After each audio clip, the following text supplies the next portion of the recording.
மகம் 4 பாதங்கள், பூரம் 4 பாதங்கள், உத்திரம் முதல் பாதத்தை கொண்டது சிம்ம ராசி. இந்த ராசிக்கு அதிபதி சூரியன். இந்த மாதம் இந்த ராசிக்காரருக்கு சூரியன் 9ஆம் இடத்திலும் 10ஆம் இடத்திலும் இருந்து கொண்டு நல்ல அனுகூலங்களையும் எல்லா பாக்கியத்தையும் பெறுவதற்கு அனுகூலம் செய்வார். சூரியன் 10ஆம் இடத்தை வரும்போது உத்தியோகத்தின் மேன்மையும் அரசாங்க உத்தியோகமும் நல்ல பணவரமும் ஏற்படும். அதே போல புத கிரகம் 9ஆம் இடத்திலும் 10ஆம் இடத்திலும் வருகின்றது. 9ஆம் இடத்தில் இருக்கும்போது நல்ல தெய்வீக கோளுக்கு செல்லும் வாய்ப்பும் ஏற்படும்.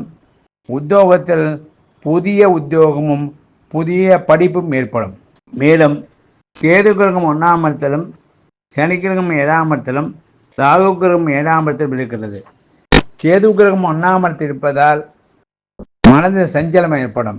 மகா கணபதியை பிரார்த்தனை செய்தல் வேணும்.